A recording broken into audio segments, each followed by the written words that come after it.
Hey, Rebekah Black here with the latest edition of the Binge Report. This one is for all you video gamers out there.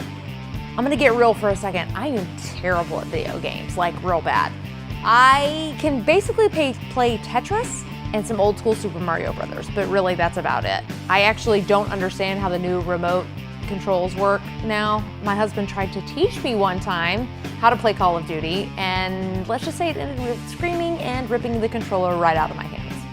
I mean, heaven forbid I wreck his precious score. Bleh. So these binge-worthy videos today are all about video games, and for those of us who have no game. So let's kick things off with a classic, War Games, starring Matthew Broderick, who is a super smart computer nerd who actually ends up hacking into the government's nuclear weapons system and almost destroys Earth by playing tic-tac-toe. Shall we play a game? How can I ask you that? How about global thermonuclear war? Fine. All right.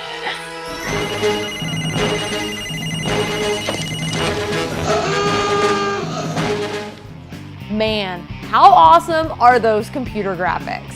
Not to mention that super high-tech robot voice. Shall we play a game? Man, I love the 80s. Which is probably why I also chose another movie from the 80s called The Wizard, starring Fred Savage and Luke Edwards, a guy you've never heard of.